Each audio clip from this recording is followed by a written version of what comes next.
دوستوں السلام علیکم۔ اچھا، بات یہ ہے کہ ہیڈنگ تو آپ نے دیکھ ہی لی کہ دنیا میں بہت سارے مذاہب ہیں، ہے نا۔ ہر مذہب جو ہے اپنے آپ کو سچا کہتا ہے، کوئی مذہب ہے جو اپنے مذہب پہ شک کا اظہار کرے۔ اسی طریقے سے مسلمان بھی، میں بھی مسلمان ہوں، میں بھی اسلام کو سچا کہتا ہوں، لیکن میں تھوڑا سا ایک ڈیفرنٹ طریقے سے آج آپ سے بات کروں گا۔ یہ کوئی ہے، اس وقت میرے اسکول کے آخری دن تھے تو میں کسی اپنے ایک رشتہ دار کے گھر گیا تو وہاں پر کوئی خاتون ایم اے اسلامیات کر رہی تھی، تو وہ کتابیں پڑھنے کا موقع ملا تو اس کے اندر ایک کتاب تھی مذاہب عالم کا تقابلی مطالعہ۔ تو پھر اس نے ایک آخری میں چیپٹر لکھا تھا کہ اسلامی سچا کیوں ہے، تو اس کے اندر اس نے جو رامس دوم جو فرعون ہے، اس کی جو لاش ممی دریافت ہوئی تھی، اس کے متعلق اس نے اس کو ایک لٹمس پیپر قرار دیا، دیکھو جی ہماری یہ جو ہے نا پیشین گوئی پوری ہوئی ہے۔ اب تو ماشاءاللہ کئی ہیں، مثال کے طور پر زمین اور آسمان ملی ہوئی تھی، ہے نا، وہ بگ بینگ، اس سے بہتر اور کیا آپ کو تشریح کرے گا کہ اس آیت کی حقانیت کے بارے میں۔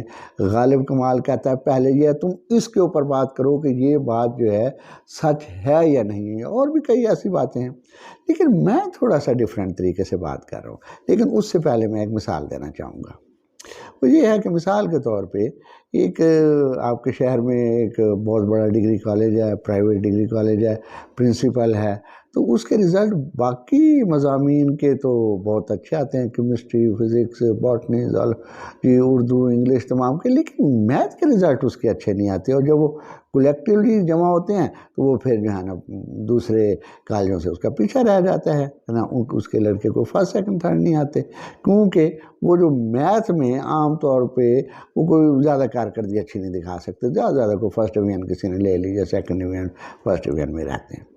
اب ہوتا یہ ہے کہ وہاں پہ وہ دیکھتا ہے کہ میرے پاس 3 میتھمیٹکس کے پروفیسر ہیں، ایک کا نام طارق ہے، ایک کا نام طاہر ہے، ایک کا نام طیب ہے، وہی پڑھا رہے ہیں، اور کوالیفیکیشن بھی دوسرے کالجوں میں بھی وہی ہے، اور وہ بھی ایم ایس سی اس نے بھی ہائر کیے ہوئے ہیں، تو انہوں نے بھی ہائر کیے ہوئے ہیں، تو وہ بڑا پریشان ہوتا ہے کہ میرے کالج کی مجموعی کارکردگی بہتر نہیں ہے۔ تو وہ کیا کرتا ہے، ایک اور پروفیسر میتھمیٹکس کا ہائر کرتا ہے، وہ کہتا ہے کہ وہ سلیمی صاحب آ گیا جی، اچھا جی اس کی کوالیفیکیشن بھی ایم ایس سی ہے۔ اب وہ یہ دیکھتا ہے کہ اس کے جو اسٹوڈنٹ ہیں وہ تو 80، 90، 100 نمبر لے رہے ہیں، وہ 1 گریڈ لے رہے ہیں، ہے نا، اور کئی ہیں جو 100 نمبر لیتے ہیں۔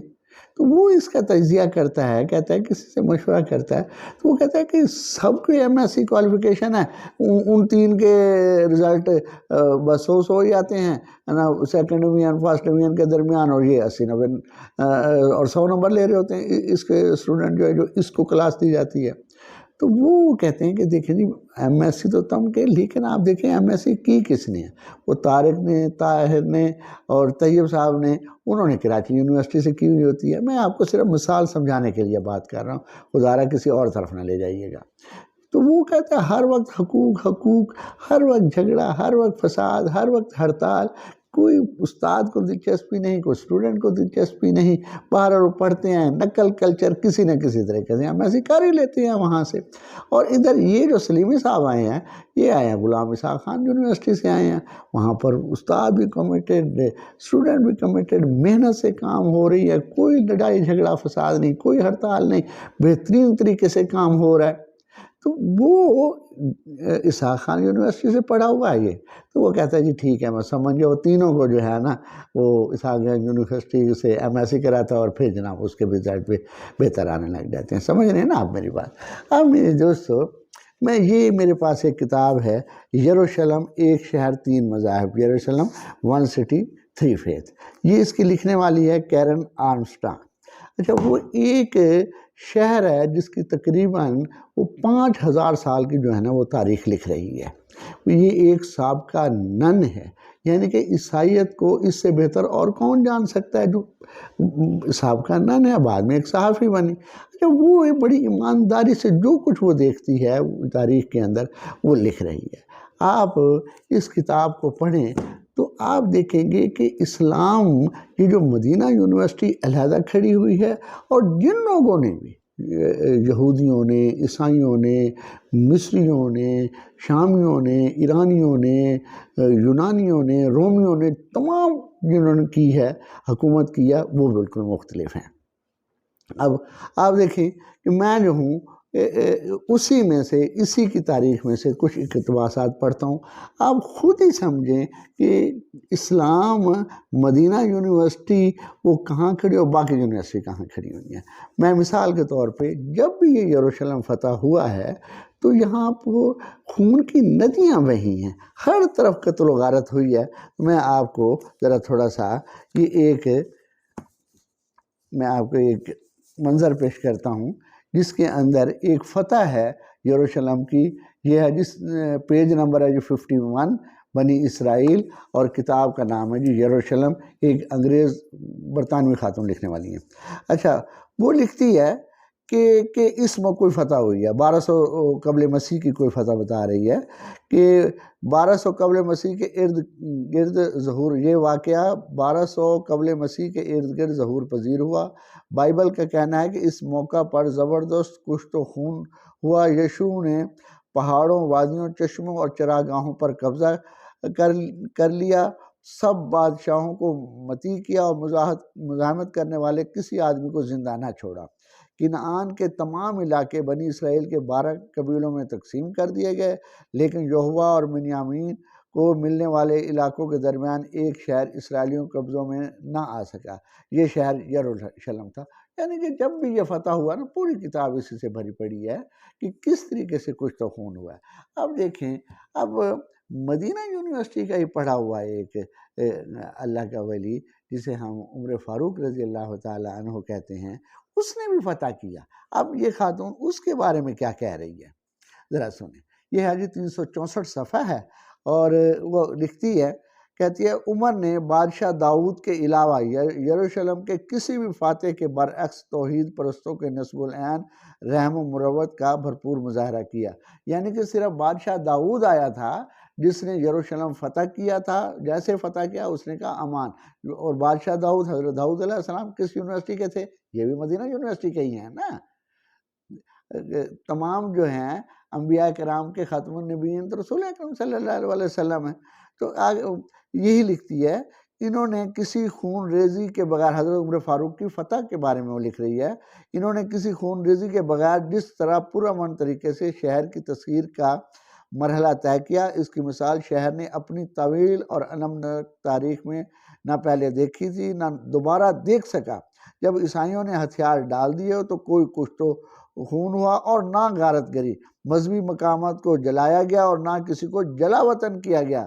لوگوں کا خیال تھا کہ انہیں زبردستی مسلمان بنایا جائے گا، لیکن ایسا کوئی فرمان بھی سامنے نہ آیا۔ اگر شہر کے سابق قائدین کے لیے احترام کا مظاہرہ توحید پرست طاقت کے ساتھ یکجہتی کا اشارہ تھا، تو بلا شبہ اسلام نے یروشلم میں ایک طویل دور کا آغاز بہت اچھے انداز میں کیا تھا۔ دیکھا نا جی، یہ ہے عمر فاروق رضی اللہ تعالیٰ عنہ کی فتح، کہ پچھلے جو بھی آ رہا ہے 3000 سال سے، 3500 سال سے، وہ یہی کچھ کر رہا ہے کہ فتح کیا۔ اب اس نے کیا ہے کہ اپنے مخالف گروہ کو اس نے مارنا ہے، کاٹنا ہے اور ان کی موت کرنی ہے، ان کو تذلیل کرنی ہے۔ ایسے سکے ڈھالے جاتے تھے جس کے اندر کسی خاتون کو ایک درخت کے نیچے دکھایا گیا، ہاتھ بندھے ہوئے ہیں، اور حضرت یاس کی تصویر بنی ہوئی ہے، یعنی کہ سکوں کے اوپر ڈالا گیا کہ تم مخالف گروہ ہو، ہم نے تمہارے ساتھ کیا کیا ہے۔ اور اس کے بعد عمر فاروق کا دور ہوا، عیسائیوں سے لیا اور امان، جیسے فتح کیا امان۔ اچھا جی، اب آپ یہ دیکھیں، یہ مسلمانوں کا دور چلا ہے۔ اب میرے دوستو کہ اب مسلمانوں کا دور، تو پھر مسلمانوں نے حکومت کیسے کی ہے نا، یہ بھی ذرا سنیں کہ جب یہ کوئی 966 کے اندر کوئی مقامی مورخ مقتسی نے جب 985 میں شہر کا احوال لکھا تو یروشلم کو ذمیوں کا شہر کہتا ہے، یعنی کہ حکومت مسلمانوں کی ہے، لیکن عیسائی اور یہودی جو غیر مسلم ہیں وہی ڈومینیٹ کر رہے ہیں اس کے اندر، وہی افسر ہیں، وہی وکیل ہیں، وہی جج ہیں نا۔ وہ یہودیوں سے زیادہ عیسائی مراد یافتہ طبقہ تھے، وہ یہودیوں سے زیادہ متول تھے۔ مقدسی اپنے شہر کا ذکر ناز و افتخار کے ساتھ کرتا ہے، یہاں موجودہ قوت و سخرا کا دنیا بھر میں عالم اسلام کے سوا کوئی ثانی نہیں۔ آب و ہوا نہایت معتدل ہے، بازار صاف ستھرے اور دکانیں ترتیب سے ہیں۔ یہ مسلمانوں کی حکومت ہو رہی ہے۔ انگور کا پھل وافر ہوتا ہے، باشندے نیکیوں کے مجسمے ہیں، کوئی جوا خانہ، کہبہ خانہ اور شراب خانہ نہیں ہے۔ یہ دیکھا نا جی، مسلمانوں نے غیر مسلموں کو بھی لائن پہ لگائے ہوئے کہ کوئی یہاں پہ جوا خانہ نہیں ہوگا، کوئی یہاں پہ شراب خانہ نہیں ہوگا۔ اب یہی چیز ہے، میں آپ کو یہ بھی بتانا چاہتا ہوں کہ یہ ہے برنیئر کا سفر نامہ۔ اس کے اندر وہ یہ آدمی جو ہے برنیئر، یہاں پر 20 سال رہ کے گیا ہے ہندوستان میں، شاہ جہاں اور اورنگزیب کے وقت پہ فرانس سے آیا تھا۔ وہاں اس نے دارالحکومت میں جا کے فرانس کے اندر اس نے پھر سفر نامہ لکھا۔ وہ بھی یہی لکھتا ہے، وہ کہتا ہے دہلی جو دارالحکومت ہے کوئی شراب خانہ نہیں ہے۔ مجھے آج بتائیں نئی دلی میں کتنے شراب خانے ہیں، پرانی دلی میں کتنے شراب خانے ہیں؟ خود ہی آپ دیکھ لیں کہ اسلام کا اور دوسرے مذاہب کا فرق کیا ہے۔ انگور کا پھل وافر ہوتا ہے، باشندے نیکیوں کے مجھے کوئی جوا خانہ، کہبہ خانہ اور شراب خانہ نہیں ہے، کوئی آدمی شراب نوشی نہیں کرتا۔ یعنی کہ دیکھیں کہ خود تو محفوظ ہیں، انہوں نے ایسا ماحول کریٹ کیا ہوا ہے کہ وہ غیر مسلموں کو بھی شراب نہیں، یہ ان کے دارالحکومت ہے، اور شہر ذمیوں کا ہے۔ مسلمان کی حیثیت ایک دوسرے درجے کے شہری کی ہے، عیسائی اور یہودی ہی ڈومینیٹ کر رہے ہیں۔ اچھا میرے دوستو، اب دیکھیں کہ یہی صلیبی جو ہیں پھر فتح کرتے ہیں 15 جولائی 1099 کو، 1099 کو۔ تو وہ کس طریقے سے فتح کرتے ہیں؟ یہ تو یروشلم صلیبی جنگوں میں عیسائیوں نے فتح کر لیا تھا۔ وہ کیا لکھتا ہے؟ اچھا کہتا ہے 3 دن تک، اب صلیبی فتح کر رہے ہیں، 3 دن تک صلیبی مجاہدین نے یروشلم میں منظم انداز میں قتل عام کیا، 30,000 کے قریب شہری تحقیق کیے۔ گیسا فروکرم کا مصنف لکھتا ہے کہ انہوں نے نظر آنے والے ہر ترک اور مسلمان کا سر قلم کر دیا، کسی مرد یا عورت کو نہ بخشا۔ 10,000 مسلمان مسجد اقصی کی چھت پر پناہ لیے ہوئے تھے، ان کو چن چن کر قتل کیا گیا۔ اس طرح یہودیوں کو ان کے صلات میں گھر کی گھیر کر موت کی وادی میں اتار دیا گیا، یہودیوں کو بھی مارا گیا۔ شہر کے مقامی باشندوں میں کوئی دکھائی نہیں دیتا تھا۔ شہریوں کو ختم کرنے کے بعد ان کی املاک پر قبضہ کرنے کی دوڑ شروع ہوئی۔ جو سپاہی یا افسر سب سے پہلے جس گھر میں داخل ہو جاتا وہ بلا شرکت غیر اس کا مالک بن جاتا۔ قابض ہونے والوں میں نہ تو کسی امیر غریب کی تمیز تھی اور نہ قبضہ میں لیے جانے والی دکان، مکان یا محل کا کوئی امتیاز تھا۔ گلیاں خون سے لتڑی ہوئی تھی، ہر جگہ سروں، ہاتھوں اور اعضائے جسمانی کے ڈھیر دکھائی دے رہے تھے۔ اس بربریت کا چشمدید گواہ گوکس کا ریمنڈ انتہائی تفکر کے ساتھ تفصیلات بتاتا ہے۔ اسے اس وحشیانہ پن پہ کوئی شرمساری محسوس نہیں ہوتی، وہ بڑی پوری ڈٹھائی سے لکھتا ہے۔ کیا لکھتا ہے جی؟ قتل عام عیسائیت کی فتح کی علامت و حرم پر اس کا مظاہرہ ایک بھرپور ثبوت تھا۔ اگر میں آپ کو سچ بتا دوں تو آپ یقین نہیں کر سکیں گے، یہ روم یونیورسٹی کے لوگ کہہ رہے ہیں۔ اگر میں آپ کو سچ بتا دوں تو آپ یقین نہیں کر سکیں گے۔ چنانچہ میں یہی بتانے پر اکتفا کروں گا کہ معبد میں اور ہیکل سلیمانی مسجد عمر جو اس وقت کہلاتی تھی کی ڈیوڑی میں سوار ہو کر جانے والے صلیبیوں کے گھوڑوں کے گھٹنے اور زینوں کی رکابیں خون میں ڈوب گئیں، یعنی کہ 2-2 فٹ تک خون کی وہاں پہ بنی ہوئی تھی، تہ بنی ہوئی تھی۔ حقیقت یہ ہے کہ غالب کے خدا کے احتساب اور انصاف کا یہ ایک عالیشان مظاہرہ تھا۔ وہ جگہ کافروں خون سے لبریز ہو گئے، بڑے فخر سے لکھ رہا ہے، جہاں ایک طویل عرصہ سے خدا کی توہین ہوتی رہی تھی۔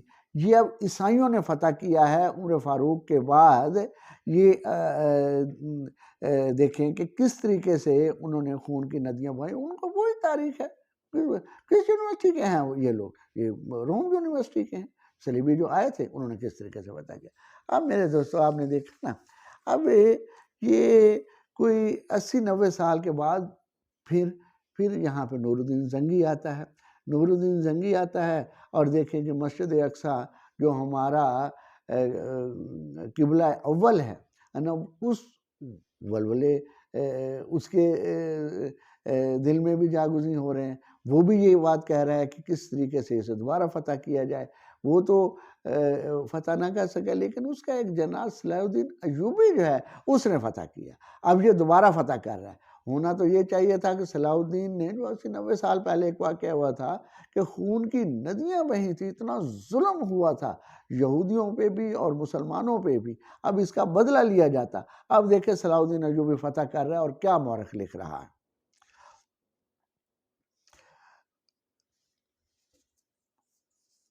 اچھا ذرا معاف کیجیے گا، میں تھوڑا سا بتاتا ہوں۔ 5 مہینے کے بعد جو اس قتل عام ہوا تھا، 5 مہینے کے بعد یہاں پر کوئی آتا ہے چارٹرس کا فلچر، یہ حدیث صفحہ نمبر 432 کہتا ہے کہ 5 مہینے بعد آتا ہے یروشلم میں، تو وہ لکھتا ہے او یہاں کس قدر تعفن پھیلا ہوا ہے، شہر کے اندر اور باہر دیواروں کے پاس ان مسلمانوں کی لاشیں گل سڑ رہی ہیں جنہیں ہم نے شہر پر قبضہ کرتے ہوئے قتل کیا تھا۔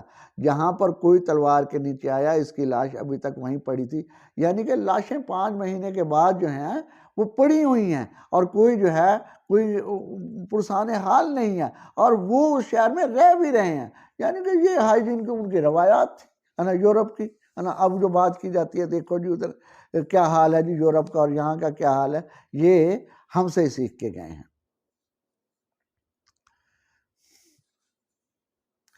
پھر دوستو صلاح الدین ایوبی نے فتح کیا، آپ نے وہ دیکھا نا، قتل عام دیکھا۔